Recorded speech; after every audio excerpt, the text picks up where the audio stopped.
Welcome back to the channel. It's your boy, the Hip Hop Lobbyist, and in today's video, we will be watching President-elect Donald Trump's press conference from Mar-a-Lago, Palm Beach County, Florida, the good old Palm Beach Island. If you haven't been, I suggest you go visit.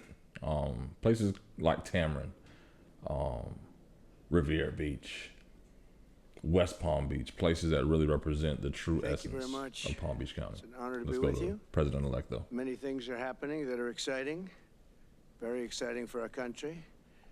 And we're honored to welcome one of the most respected business leaders in the Middle East, indeed the world. He's a founder and chairman of DMAC Properties, Hussein Sajwani, very respected gentleman. And I'm thrilled to announce today that DMAC will be investing at least $20 billion over a very short period of time into the United States, and they may go double or even somewhat more than double that amount of money. It's a great thing, and I believe he will say that he's doing it because of the fact that he was very inspired by the election. They wouldn't do it without that election, I can tell you. A lot of people wouldn't. You saw last week where we have somebody who's going to go from $100 to $200 billion. And we have many other people, and we'll be bringing some of them out. Some of them like to do it somewhat more quietly, and some don't. And they feel so strongly about the country that they want to let people know about it. But it's an honor to have such a great investor investing in our country. The investment will support massive new data centers across the Midwest, the Sun Belt area, and also to keep America on the cutting edge of technology and artificial intelligence. This is huge. Very big into the data centers. This is very huge in the energy sector. It's going to be a very hot sector item in the coming years, as you know, with AI. In particular, the first phase of the project will be in Texas, Arizona, Oklahoma, Louisiana, Ohio, Illinois, Michigan, and Indiana. Those places. Nothing in Florida? And Hussein, I'd love you to come up and say a few words. Thank you very much. Before he gets here, this is very huge for the energy sector. Data centers are really a huge part of the whole AI, ChatGPT, perplexity movement, right? Whether you're using Cloud AI or AI to design things or whatever, that power is housed somewhere in these data centers to give you the output that you need in a minute, 30 seconds, or even like Opus Clip, maybe 10 minutes, right? However long it takes, these data centers are on the grid and they're sucking in a lot of power on the grid. And I think it's important to know, one, that there's an investment there, but two, that there's going to have to be an investment into our grid. And also the workforce development that comes from that when we're talking about real jobs, not just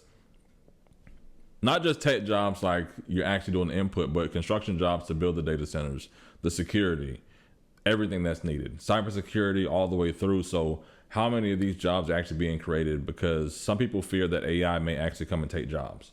And I think that's a reality that's out there because it makes it very, I wouldn't say easy, but you can cut through the fat of a lot of research. People aren't going to the Encyclopedia Britannica or the Almanac to get information these days. They're going to Google, they're going to AI, they're able to make what they want. So this investment is huge. However, there's also a fact of saying, what is this potentially going to do to the workforce in America? Because we've seen that the union workers, the ILA workers who are rioting or boycotting for the 2 days last year, where they were protesting that AI integration on the ports because it was going to take jobs. So with these investments, what is the real impact of the jobs that are going to be there? Now, there'll be some job creation factors here in the STEM fields, computer science, cyber tech, whatever it may be. But it's also a bigger point of these states, will they be able to maintain the grid? Because when you're talking about California, SoCal, you're looking at Louisiana, which could be Entergy. You're looking at Indiana, and I believe, I want to say may have said Tennessee. Either way, if you get into that Tennessee Valley area or other places, it's going to be a deeper conversation of the impact of these data centers on the grid and what those conversations need to look like going forward. So it's going to be very interesting to see what impact this will have here. But let's get into the rest of the interview or the press conference with President-elect Trump. Thank you. Thank you.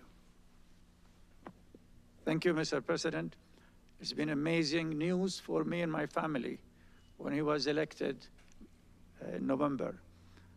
We've been waiting 4 years to increase our investments in U.S. to a very large amount of money. We are a company operating in more than 20 countries around the world. We have delivered more than 45,000 luxury units and another 45,000 in the pipeline. In data center, we are in 10 countries around the world, in Asia, Europe, and Middle East. And we're very, very excited now with his leadership and his open strategy and policy to encourage businesses to come to U.S. For the last 4 years, we've been waiting for this moment. And we're planning to invest $20 billion and even more than that if the opportunity in the market allow us. But at the moment, we're planning $20 billion in data center, catering for the AI and cloud business for the hyperscalers. Fantastic. Thank you, Mr. President. That's great for certifications, for a lot of opportunities. Those are 100,000 That man knows what he's doing. plus year jobs. He knows.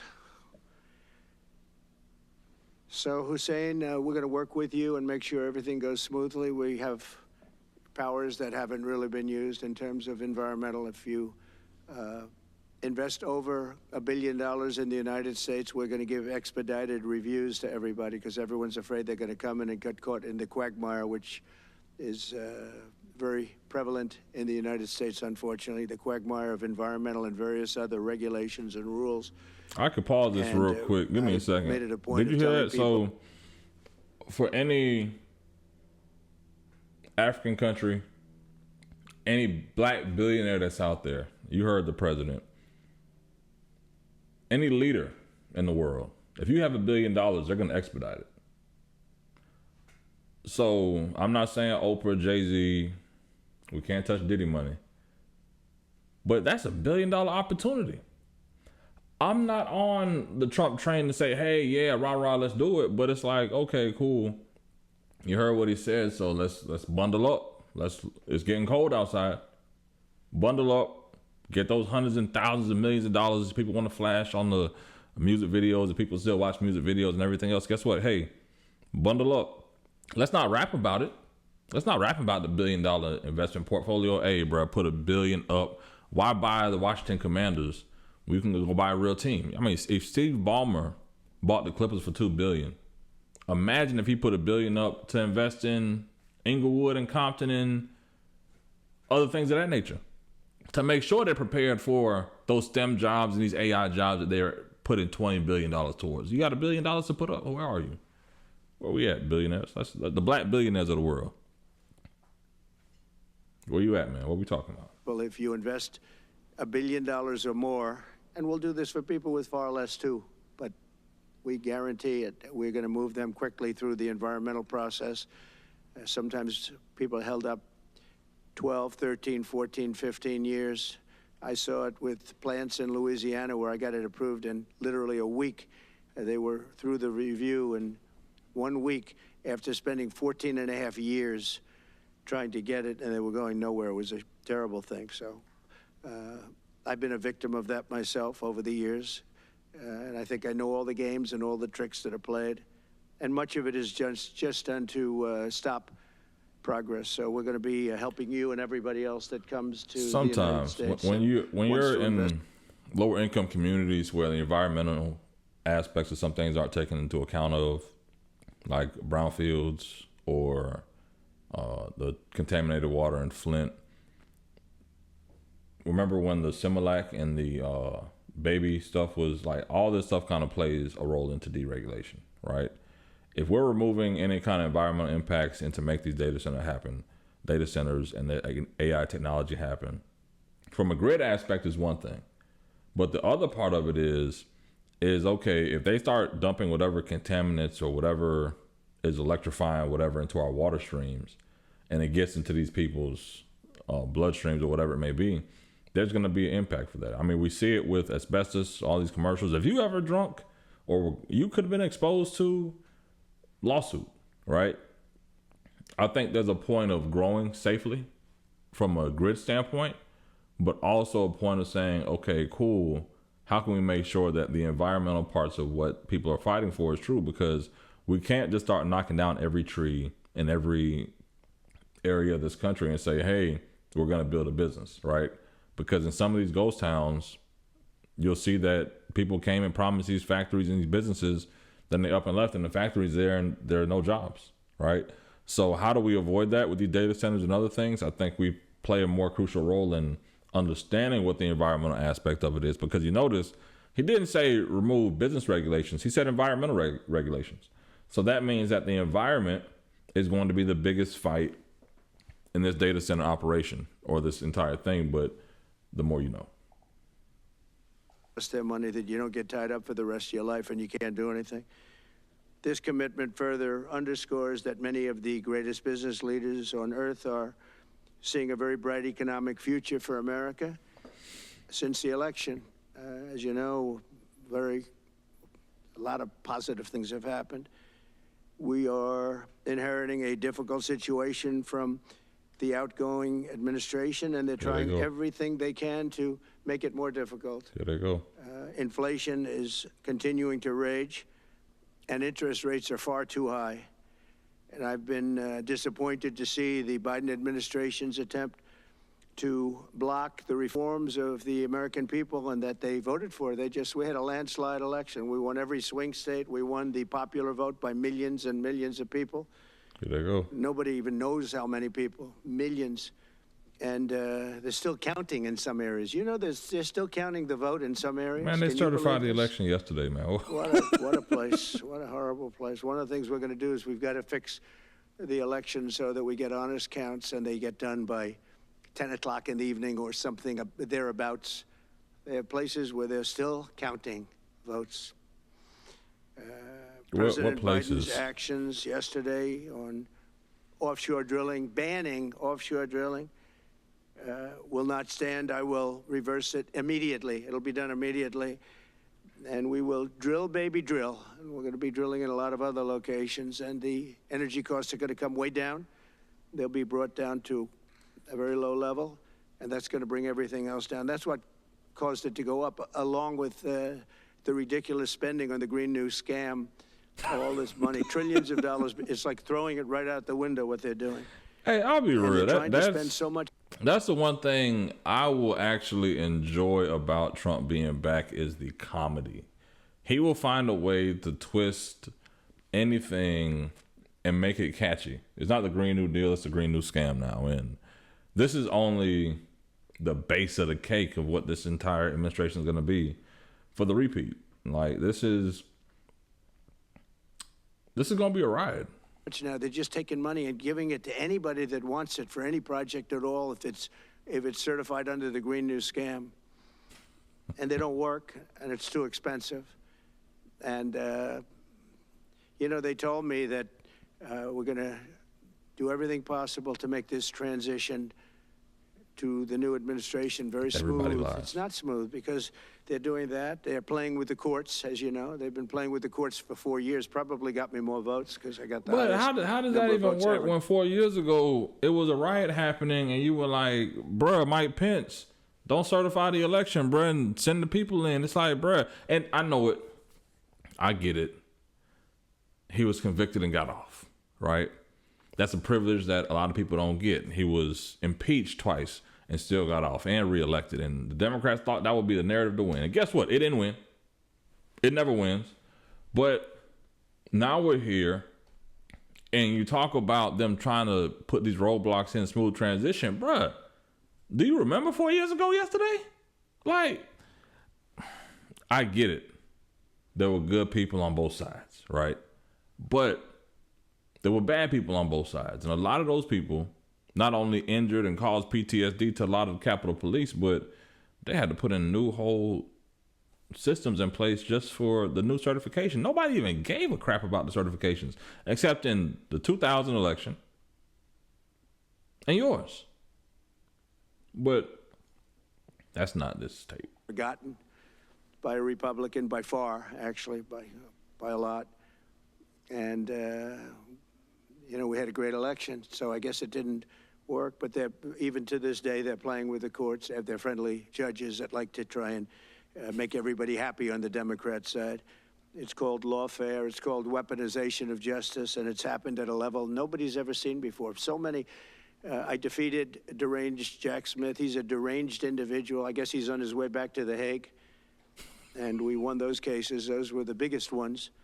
And there you go. the press made such a big deal out of them, but we did nothing wrong. We did nothing wrong on anything. And the people saw that. You know, when they vote when a Republican, it's not easy for a Republican. When the Republican wins the popular vote by millions and wins all 7 of the swing states, people said, well, he could win 4. We won all 7, and we won them by a lot.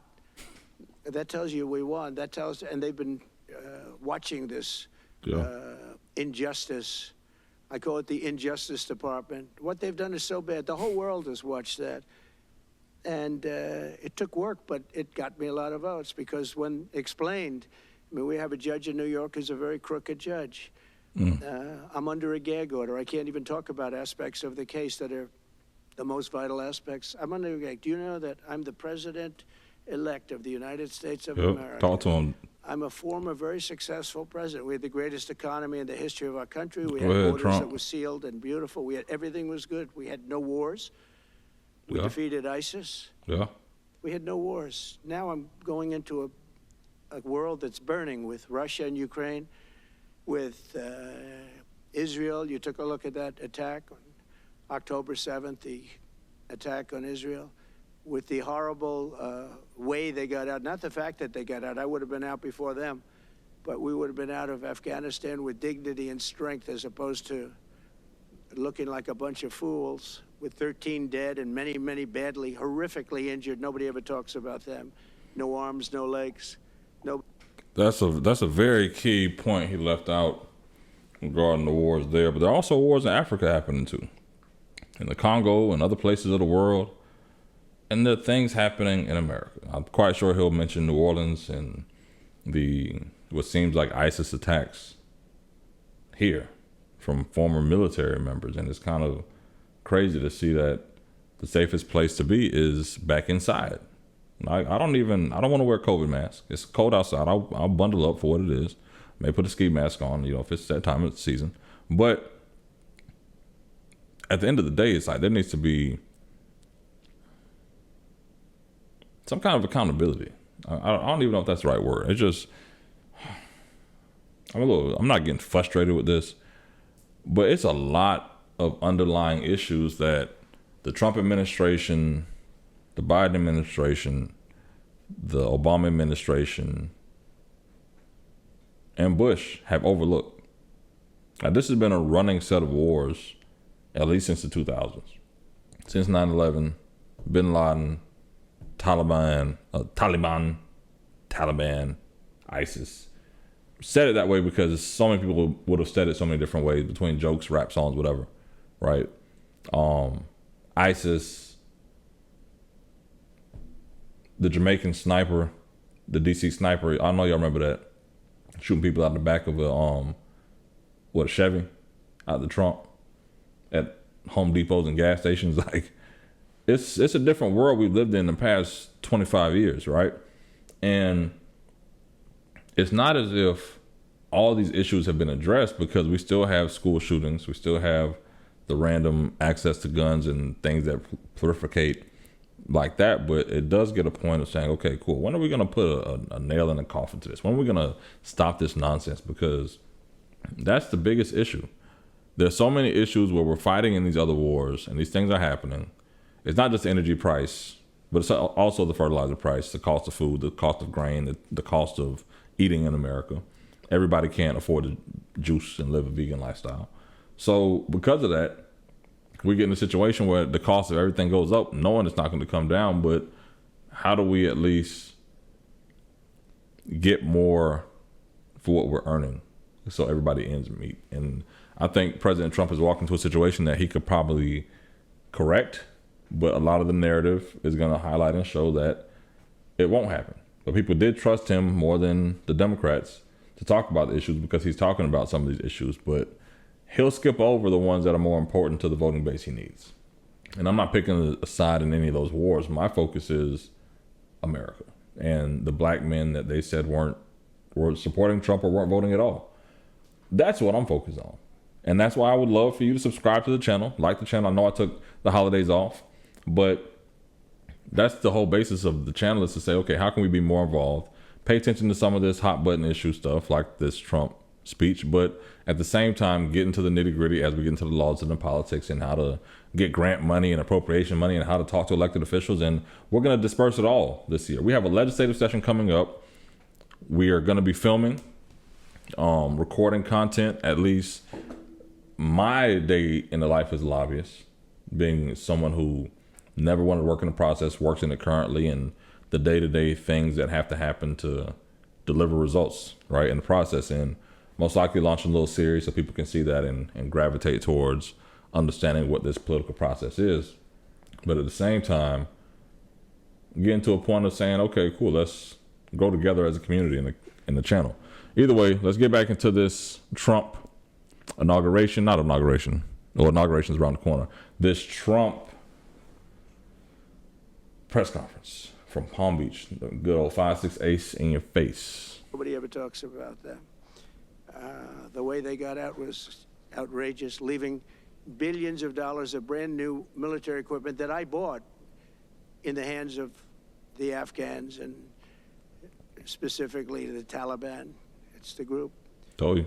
And we were doing very well. We would have been out. We would have been respected. I think it's one of the reasons it was so badly handled, that withdrawal where people are jumping onto airplanes, falling off the sides of airplanes when they're 3,000 feet in the air. And nobody's ever seen anything like that, the worst. Almost forgot and because about of that, I think Russia went and attacked Ukraine. When they saw that, they said, these guys are incompetent. They don't know what they're doing. But we know what we're doing now. And that's going to all end. And we have a great military. I defeated ISIS. As you know, we're in no wars. I just finished a couple. And we got also our soldiers guarding Syria and Turkey. We're in the middle. We had 5,000 soldiers. They would have been gobbled up with two armies. We had one army, 300,000. We had another one, 500,000 or 600,000, getting ready. We had 5,000 people in the middle. I said to a general, how do 5,000 people do in that case? And the general just looked at me and said, not well, sir, not well. And I took him out. And you know what happened? Nothing. I got criticized. I saved 5,000 lives, actually. And we did a great job, and we're going to do an even better job because now we have a tremendous amount of experience. We have people that I can rely on. But the 625 million acres, people can't realize. That's like the whole ocean.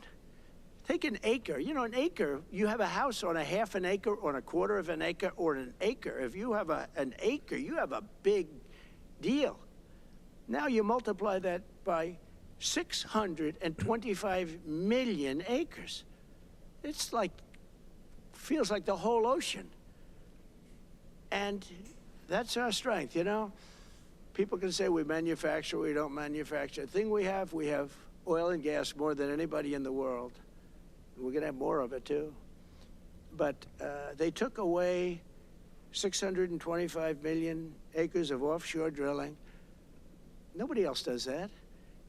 And they think they have it, but we'll put it back. I'm going to put it back on day one. I'm going to have it revoked on day one. We'll go immediately if we need to. I don't think we should have to go to the courts, but if we do have to go to the courts, you know, they try to be sneaky. This is where we at. They go in and they sign. Remember, this is a man that said he wants to... So that basically is telling me that if we're drilling for more oil and we're going to be producing more, the gas prices should be like back down to like $2, $1.89, pandemic prices. Like bring gas down to like $1.80. I may switch my registration, man. I may switch over from the Democratic Party. If gas goes down to $1.89, I'm switching over to the Republican Party, bro. Trump, what's up? Transition to be smooth.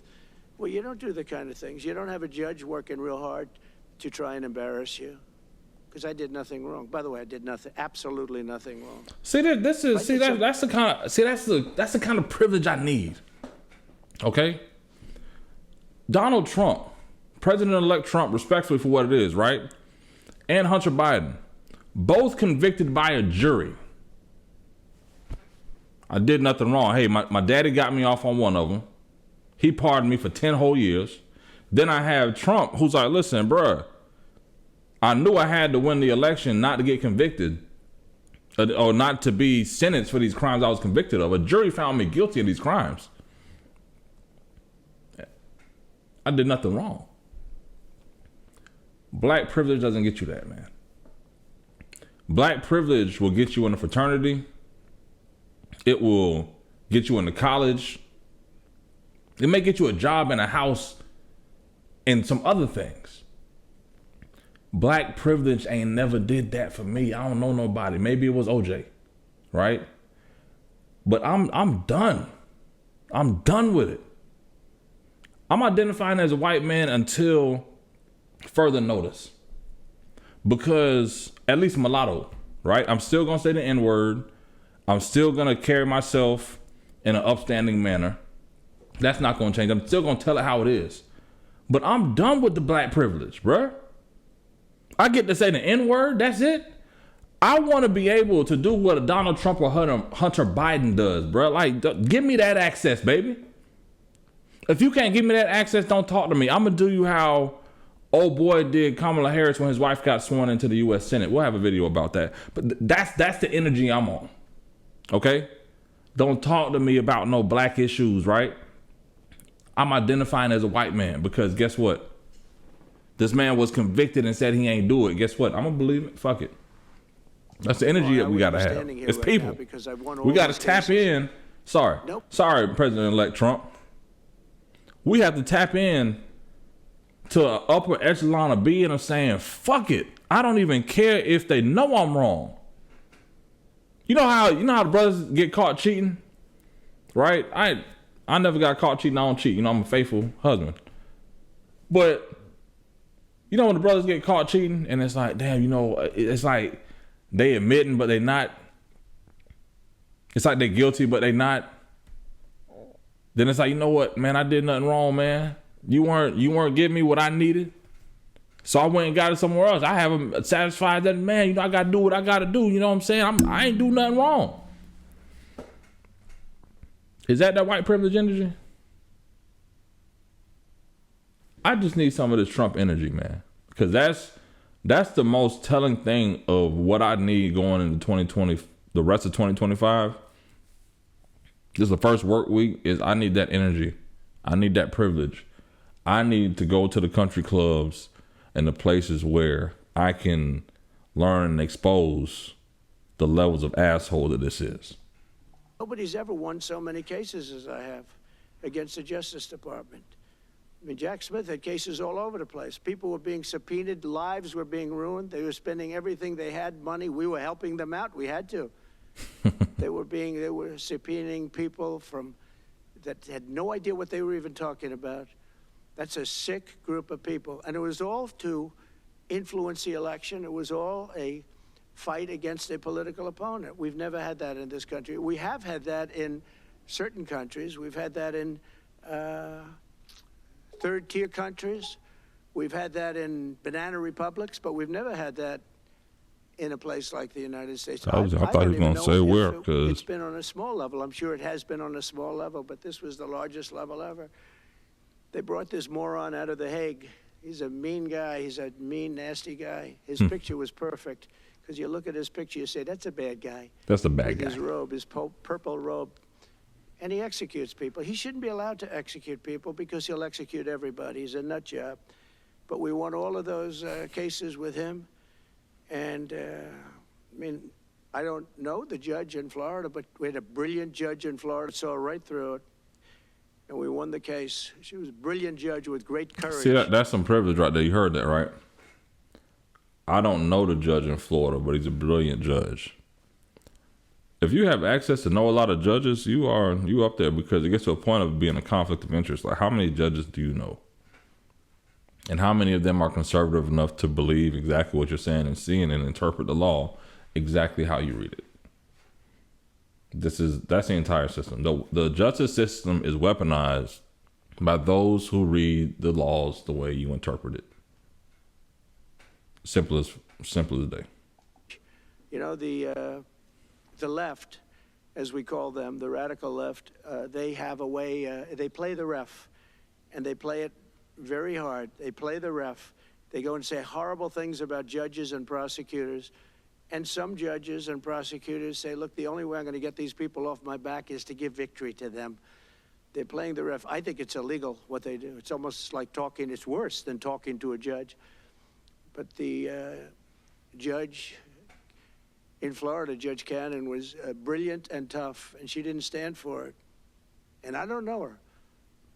And never met her until the case, and I don't believe I said even one word to her. But she was very, very strong and very, very brilliant. And her opinion was so brilliant that they dropped their appeal. They couldn't beat the appeal. So that's what we're up against. So they say we're going to have a smooth transition. All they do is talk. It's all talk. Everything they do is talk. We're going to have a smooth transition. And then they take 625 million acres and they essentially landmark it so you can't ever drill there again. Well, we're going to be drilling soon. We're going to be opening up ANWR. We're going to be doing all sorts of things that Trump is hilarious, man. Was even possible. But remember and just to get off the subject, because I couldn't believe it when I heard it yesterday. I couldn't believe the size of it. I mean, you put down a map and put this up. It's just massive. And remember that that's worth probably, I mean, I've had estimates, $40 to $50 trillion. That's more than our national debt. Essentially, he's thrown it away. He's thrown it away. He's taken $50 trillion. So if we owe $35 trillion, he's taken $50 trillion of value and thrown it right out the window. We can't do that. Nobody can do that. One other thing he did yesterday, which was in many ways worse. It's hard to believe it can be worse. He wants all gas heaters out of your homes and apartments. He wants them to be replaced by essentially electric heaters. I don't know what it is with electric. This guy loves electric. We're going to be ending the electric car mandate quickly, by the way. This guy loves electric. This is a strong energy shot. We don't have enough electricity, and then we have AI where we need more, and he wants everybody to have an electric heater instead of a gas heater. Gas heater is much less expensive. The heat is much better. It's a much better heat. As the expression goes, you don't itch. Does anybody have a heater where you go and you're scratching? And that's what they want you to have. They don't want you to have gas where you don't have the problems of the electric. And the source is plentiful. Hey, Trump is back with it, man. Much better. Trump is back with a vengeance with the comedy, man. Do you have an itchy heater?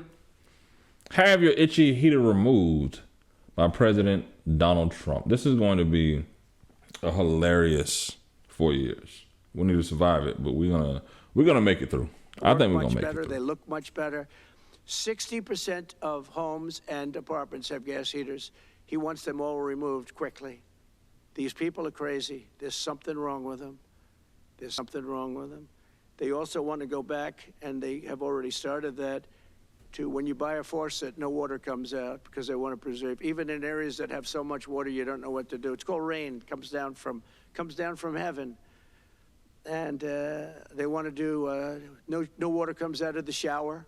It goes drip, drip, drip. So what happens? You're in the shower 10 times as long. You know, no water comes out of the faucet. You want to wash your hands. They want to go back to even stronger than what they have right now. As you know, I ended that policy. You can have all the water you want. Makes no difference. It comes weird, especially in certain areas. We have so much water, we don't know what to do with it. But these are all things. They want very, very little water to go into your dishwasher, almost none. And you know what people do? They just keep pressing, keep it going. They end up using more water. Likewise, washing machines. They want in your washing machine to have very little water coming out of the washing machine. So when you wash your clothing, you have to wash it 4 times instead of once. I've got to look into this. Like, the Democrats, do y'all really want people to have less water in their washing machines? I mean, I get the vertical ones, like they don't wash and dry like the same like path, you know, these smaller tubes. But, bruh, what? Is there a water conspiracy to make sure that you have less dripping water in your faucets? I understand the ramifications of it, but I also see how we just can't survive off rainwater because we just can't survive off rainwater. We're a party of common sense, and things that I'm telling you now is really all about common sense. On January 20th, we'll turn the economy around very quickly. Okay. Because right now we're When I think of our economy, I think about inflation. Mm-hmm. That's what we have. We have inflation, I believe, at a level that we never had before. There's never been anything like it. We got to fight back, And Trump. over the next 4 years, the United States is going to take off like a rocket ship. Oh. But really, it's already doing it. Okay. If you take a look, just last month, SoftBank announced the $200 billion. I think it'll be 200. He said between 100, and I said, how about making it 200? And he sort of said yes, but let's say it's 100, but it might be 200, right, Brian? Dollars United You hear States that? creating more See how than much confidence is gained in the American people from hearing that? jobs. Hussein just announced a tremendous investment that he's going to make, and that's money that's in the bank. He's going to come and do it, and he'll do a great job, and he'll build the best centers in the country, I guarantee, because I know the way he builds. Okay. Since my election, the stock market has set records. The S&P 500 index has broken above 6,000 points for the first time ever. Never Better even check close. it. In a single month, small business optimism soared 41 points. It's not a 41. It went up 41 points, and that's the largest in the 39-year history of the group that does it. According to Gallup, the American people's confidence in the economy has just surged to the highest level in history. That's why I have a news conference like that. I take the greatest business leaders in the world. I say, hey, do you want to say you're going to invest the money? They're not looking for news conferences. They're saying, what am I doing here? They go in and they invest money, but it's good to know where the smartest business people in the world are investing, and they're investing in the United States. So we've done this all in 2 months of not being there. You know, we haven't been there. And it's pretty amazing, and we think we're going to do some really great things, really great things. We're being respected again all over the world. The Panama Canal is a disgrace, what took place at the Panama Canal. Jimmy Carter gave it to them for $1, and they were supposed to treat us well. I thought it was a terrible thing to bro, do. hold on. Is that the... How we take a shot at Jimmy Carter right now? I mean, come on, Trump. I get it. Some things we can politically just, for the time's sake, step over. Right? If this was a month ago, after the election, but the man just passed away maybe 2 weeks ago. Come on, bro. You know, it's the most expensive structure ever built in the history of our country, relatively. It would be the equivalent of substantially over $1 trillion today. We lost 38,000 people. Think of it, 38,000 people, they died from malaria, mosquitoes. They were unable to stop the mosquitoes. They paid people 5 times more to take the job. Many of those people died. We gave it away for $1. But the deal was that, you know, they have to treat us fairly. They don't treat us fairly. They charge more for our ships than they charge for ships of other countries. They charge more for our Navy than they charge for navies of other countries. They laugh at us because they think we're stupid, but we're not stupid anymore. So the Panama Canal is under discussion with them right now. They violated every aspect of the agreement, and they morally violated it also. And they want our help because it's... There's a bigger conversation, I think, around the dredging of the Panama Canal, and also this Silk Wall from Asia as well, that I think plays a deeper role into what's happening in the ports. Now, that's not this conversation. I know we don't want to go to an hour for this video, but let's go ahead and try to finish this press conference. And not in good repair. And they want us to give $3 billion to help fix it. I said, well, why don't you get the money from China? Because China's basically taken it over. China's at both ends of the Panama Canal. China's running the Panama Canal. And they come to see this Biden, this guy who should never have been allowed even to run for president. Of course, she shouldn't have either, because that never happened. I had to be 2 people, not 1. But they want $3 billion to fix the Panama Canal that's run by China and makes a lot of money, China. One of the most profitable structures ever built, because you have ships lined up back to Florida, frankly, and they just keep going through, and the numbers are staggering, $500,000 to $1 million a ship. And they took it away from us, meaning we gave it to them for $1. But not going to happen. what they've done to us. They've charged us. They've overcharged our ships, overcharged our Navy. And then when they need repair money, they come to the United States to put it up. We get nothing. Those days are over. Working with the Republican majorities in Congress, because we will don't, cut I don't think we build a lot of the container ships here in America now, so that could play another conversation into that as well. It's like when you see these port ships, if you're in a port city, if you're driving on your interstate and you see these semi trucks with containers behind them, a lot of those aren't made in the U.S. anymore. That's another issue as well. Taxes, slash regulations, raise wages, and boost incomes at a pace the world has not seen before, and certainly not from our country. We had a big chunk of it for the first 3 years prior to COVID coming in my administration. We had the greatest economy in history. We cut the most regulations in the history of our country, and I did that all in 4 years, by 4 times more than any other president cut. We did that in 4 years. And we were just getting started. We'll impose new tariffs so that the products on our stores will once again be stamped with those beautiful words, made in the USA. And we are not treated well, as you know, by Canada. Canada is subsidized to the tune of about $200 billion a year, plus other things.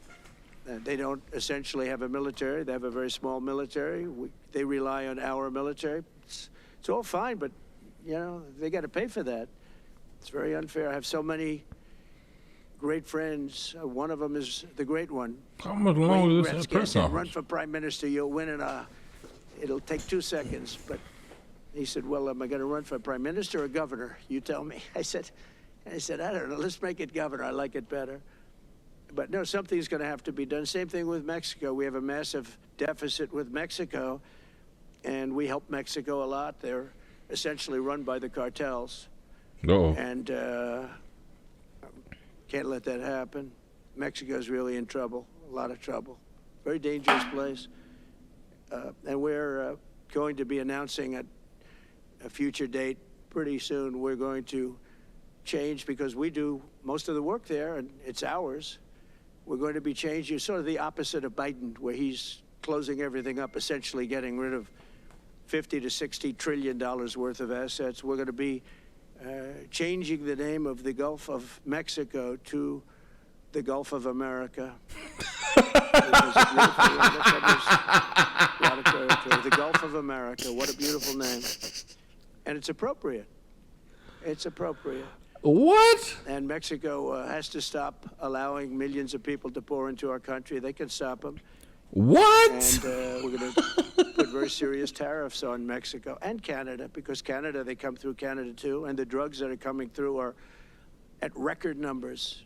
This man said, we're about to rename it the Gulf of America.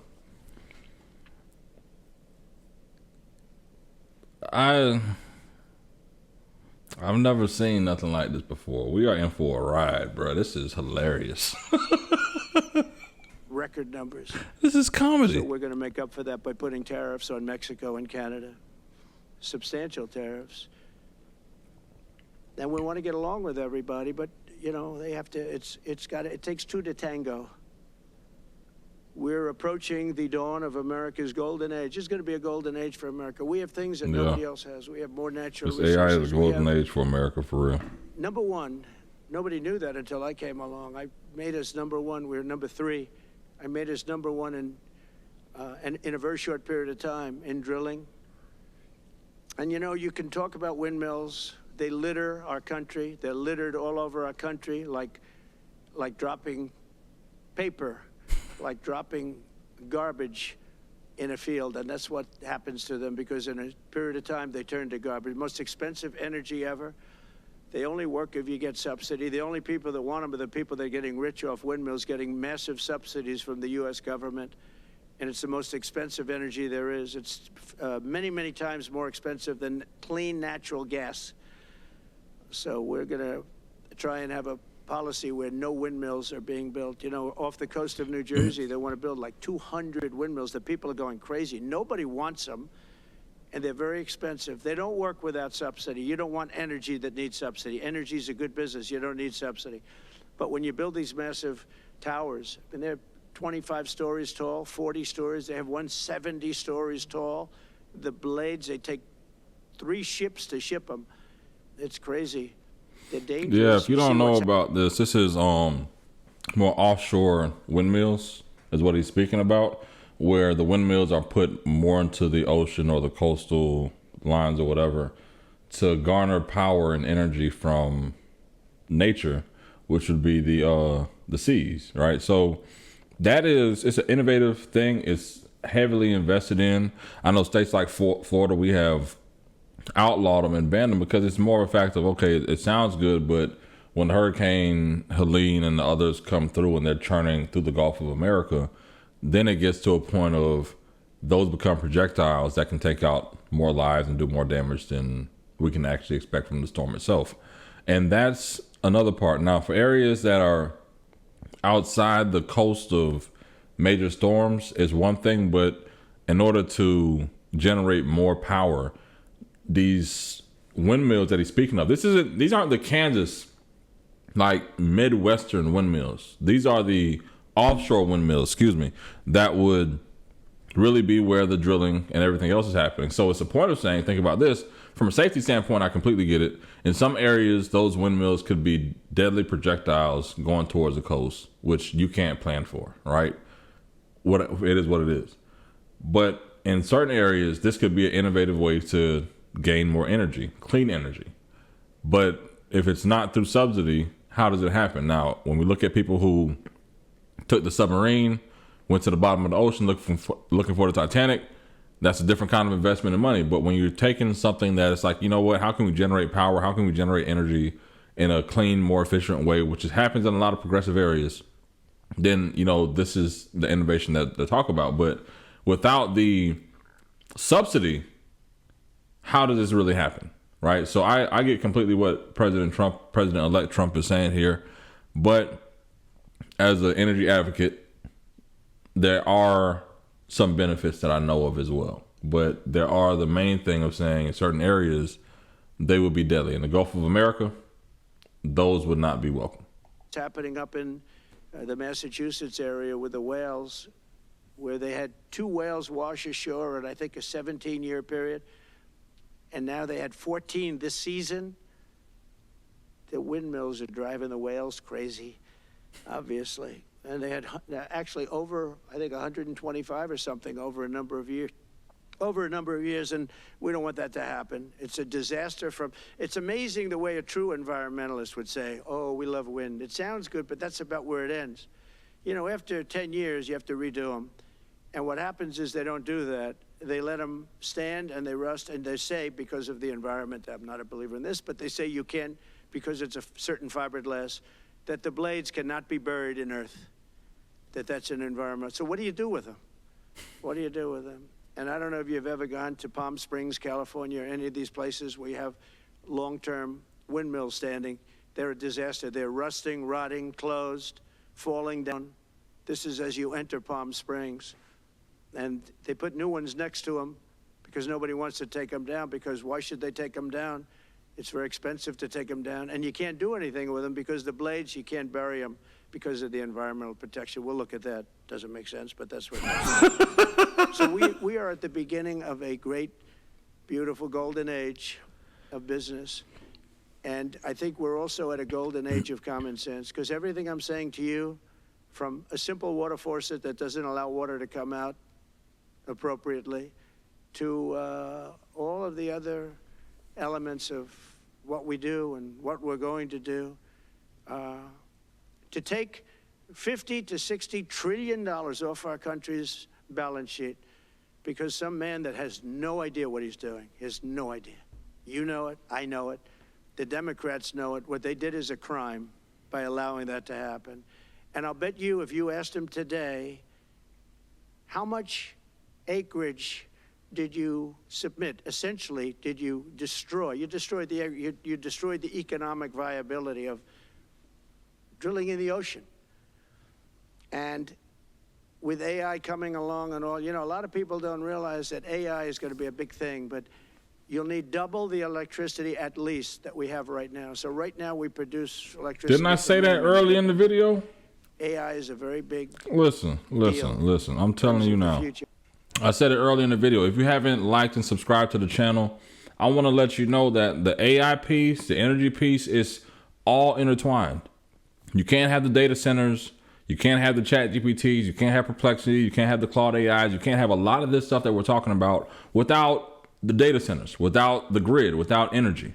And if we don't have enough of a grid that's protected between the investor-owned utilities, the municipal-owned utilities, the co-ops, and the various other forms of utility companies that are across the country, then these data centers coming in are going to pull, right? And the main thing that a lot of the energy companies, utility companies prioritize are hospitals, because people in hospitals and nursing homes, they need to be protected during storms and power outages, right? So they reroute there and other places. But if these data centers are on the grid and they're taking much more juice and much more power, it's going to cause an issue. Right? There are certain businesses that are top tier that need to have power regardless of a storm. They make sure those people in communities are taken care of. But when you're looking at an entire grid, you have electric vehicles, random people plugging in things in their homes, whatever it may be. There is a point of saying, okay, cool. How can we collectively add greater investment in AI, greater protections in the data security and the data centers? Because as a part of it, if the data centers get hacked, data that's in them goes wherever the hell the hackers take them, right? So where are these data centers? How are they protected? How are they secured? And then what's the power that they're taking to make sure that we can still operate the everyday people and everyday businesses that are in these communities on top of what you're going to generate by yourself? Because that's not accounting for the streaming. That's not accounting for the Bitcoin mining. That's not accounting for any other thing that's pulling energy currently on a grid, people that are using in the marijuana business, whatever, right? All that put together, the data centers are a major key to our technology going forward, right? Let me keep going through this interview, this press conference. I didn't think it would be that long. I didn't think we would almost be pushing the hour here. But let's get through here, see how much more energy conversations we have. We'll probably post this and do the 2 parts, if anything, because I'm a businessman. I got work to do too. This is my recording time, and I got some clients that email me, and guess what? I have to prioritize them more than anything. And hopefully they'll be sponsoring some of our content soon. So when you see some sponsored content, the hip hop lobbyist and the page has grown. Guess what? We worked out a deal with our clientele to make that happen. Either way, let's get back to this interview, press conference with President-elect Trump. China is already building electric facilities, big, bold electric facilities. And you know how they're being fired up? With coal. They're being fired up with coal. And we're going to build bigger and better ones. People like Hussein that are doing the same thing as he is. I'll bet they don't do it as well because I know how he does it, but they're doing a lot of things. The problem is they can't get their permits because I say build the plant with the building. So with the structure, build the plant, because if you go into grid, the grids are old. So they said, that's a great idea. In other words, build your electric facility alongside of your plant. And you could have extra output if you want, because once you build it, you can make it larger pretty inexpensively. You could have extra output, which you'll sell to the public, but build it with the plant, and people are loving that idea. So we're going to have a lot of fun making America great again, and it's going to happen, I think, very, very quickly. It's already happened. So I would say this, and this has been pretty openly reported by the news. There's never been anything like what's happened in the list since we won the election. Couple of months since we won the election, the whole perception of the whole world is different. People from other countries have called me. They say, thank you. The perception of the whole world is different. We're going to have to settle some big problems that are going on right now. We're going to have to settle up with Russia, Ukraine. That's a disaster. I look at numbers every week, the number of people being killed in that war. People don't know, mostly soldiers now. But the towns have been obliterated. This was a Biden fiasco that that should have never happened. If we had a real president, if we had a president that knew what he was doing, Russia would have never, ever gone in. I want to see what's going to happen. Go in and we have a mess. I want to see what's going to happen with people have largely left. Trump in office and this whole Ukraine-Russia situation. because if we have a real president in, then it should be ended pretty soon, right? This shouldn't be sent and spread on more longer than it's currently been, right? But what does that look like? What does peace for both sides look like? Does Russia keep what they've invaded of Ukraine? Does Ukraine get back their cities to rebuild? Do they come to some kind of mutual agreement about the ports? What happens? And how do we make sure that U.S. troops are not involved in whatever happens in Ukraine and Russia? I think that is a huge thing. So when we're talking about the various aspects of what President Trump is talking about here, it's a lot to really take into account of, okay, how are you going to make that happen on top of everything else? Like, you have Congress, you have everything else, but is it real? And that's what people want. That's what they voted for. So how real are these goals and promises going to be? In the first 100 days, I want to see what's possible. And the soldiers are killing each other at levels that haven't been seen since the Second World War. So we'll have to get that one straightened out, too. That's a tough one. Much tougher than it would have been before it started, I can tell you that. A deal could have been made just by an average deal maker. Deal could have been made on that. So thank you all for coming. We'll take a couple of questions. Yeah. Go ahead, please. President, thank you. Wanted to touch on the world on fire that you mentioned, but let's start, if we could, with your references to Greenland and the Panama Canal, so forth.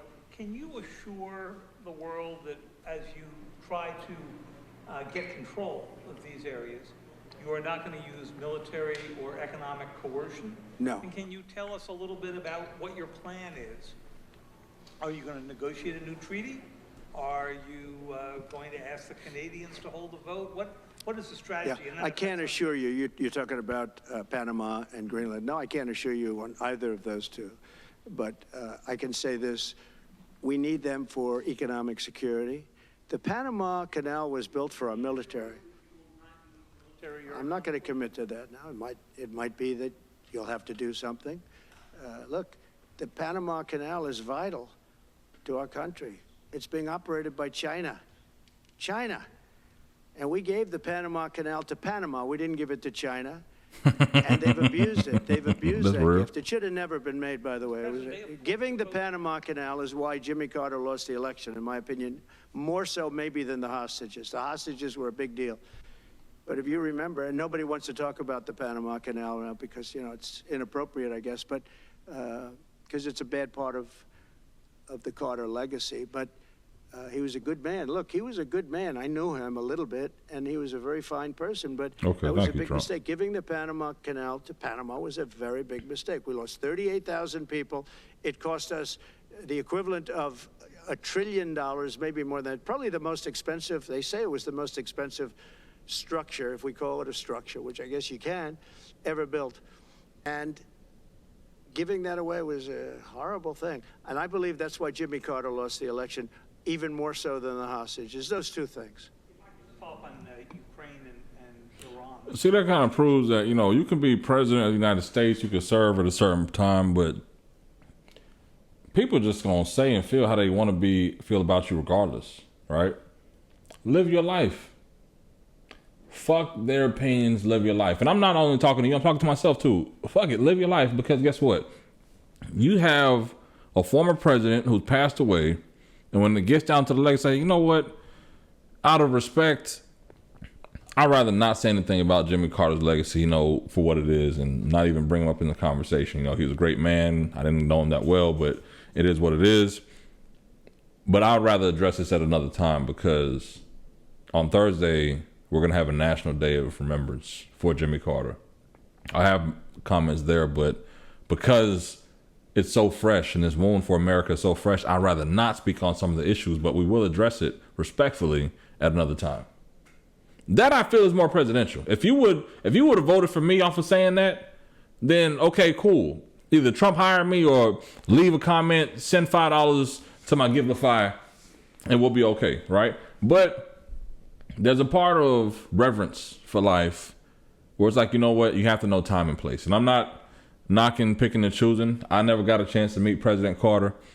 However, I know a lot of old school Democrats who are kind of hurt. in some aspects. But I think the reverence for life is just not going to let you say anything negative about a person within 30 days of their passing. I mean, just to be real. Heading into, on Ukraine, you said just before it's a lot more complicated now. Much more complicated. Do you believe? Because it would have never started. Right, but it has started. You've Well, got, not only started, the cities are largely knocked down. So they're you've got like, what you've got. At this point, to hold on to leverage in dealing with President Putin, would you make a commitment to the Ukrainians that you will keep supporting them during the negotiations? well, I wouldn't tell you And if that were the would case. you make a commitment to provide a security guarantee if they do enter into an armistice? Respectfully, bro, it's like, I know you have to ask a very detailed question, but what do you want him to answer in a question that's like 3 minutes long? Like, which part of the question, like, you have to decide as a journalist, I feel, here's what I really want to get out of it. You know the background. Okay, here's the background. Bomb. Here's the question. Give me an answer. Yes, it's a pointed ass question. Yes, you may deflect. But even in my follow-up, bruh, this is too long. You're asking like 2 minutes for one whole question, bruh. Like Twitter, 140 characters. To the point. Say what it is, keep it moving. What are we talking about, Doc? Like, it's not journalism 101. It's like, bruh, save some time.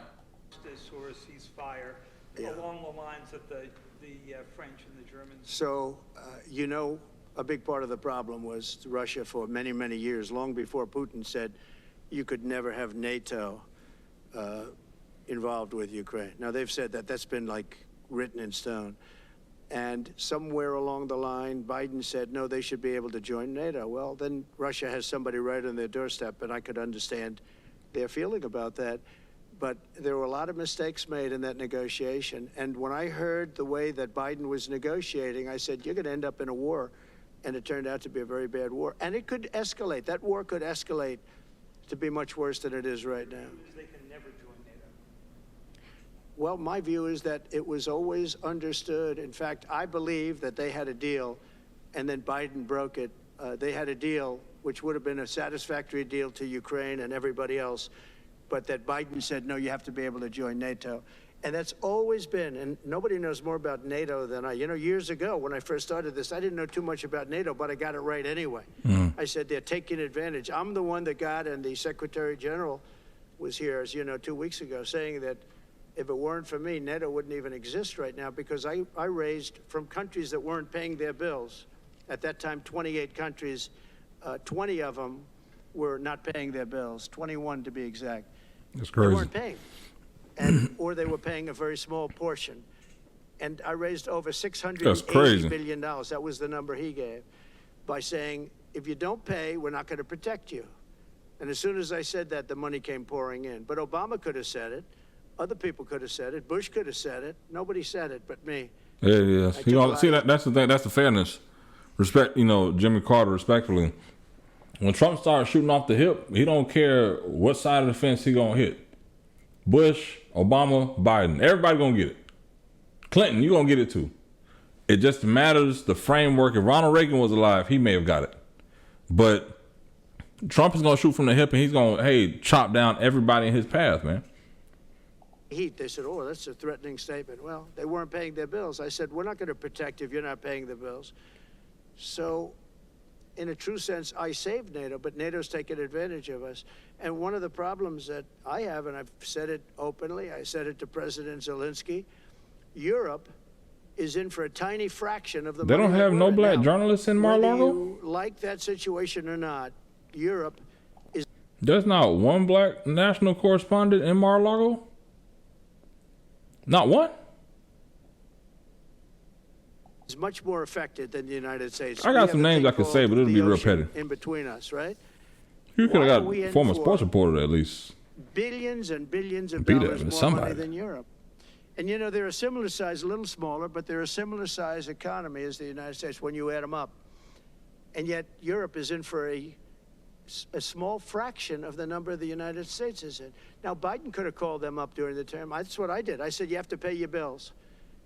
And they all, one stood up. I won't say who, you'll probably have it, because the media hated to report on it, but a prime minister stood up from a country, you know, a famous meeting of 28 nations with no press, no anybody in the room. He stood up, he says, does that mean if we don't pay our bill, and at that point it was 2%, it should be 5%, it should be 5%, not 2%, but at that point it was 2%, but many people didn't pay. Some people didn't pay anything, but many people were way, including Germany. Germany was at less than 1%. Well, I think NATO should have 5%, yeah. Well, you can't do it at 2%. I mean, at 2%, every country, if you're going to have a country in a regular military, you're at 4%. I think they should be, you know, they're in dangerous territory. I think it should be, they can all afford it, but they should be at 5%, not 2%. I'm the one that got them to pay 2%. But a gentleman stood up, a prime minister stood up, and he said to me, sir, could I ask you a question? You're saying we have to pay our bills. If we don't pay our bills, will the United States protect us from Russia? I said, if you don't pay, you mean you're delinquent? He said, yes. He said, if you're delinquent, we will not protect you. I took a lot of heat. Although it was somewhat closed door, I took a lot of heat from the media. And you know what happened? The money started pouring in. That's why NATO has money. And the Secretary General said it was the most incredible thing he had ever seen in a negotiation.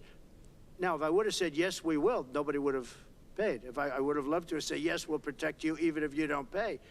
But that's not the way life works. So that's how Trump handled NATO? Interesting. Two questions related to each other. First, you said on your first day of office, you're going to pardon January 6th defendants. Are you planning to pardon those who were charged with violent offenses? Well, we're looking at it, and we have other people in there. And as you see, I guess 24 or 28 people came now from the FBI. That came out very quietly. Nobody reported it, but they had people in some form related to the FBI. They had 4 or 5 people that were strongly related to the FBI. We have to find out about that. We have to find out about Hezbollah. We have to find out about who exactly was in that whole thing, because people that did some bad things were not prosecuted. You know, I see it all the time, and you see it too.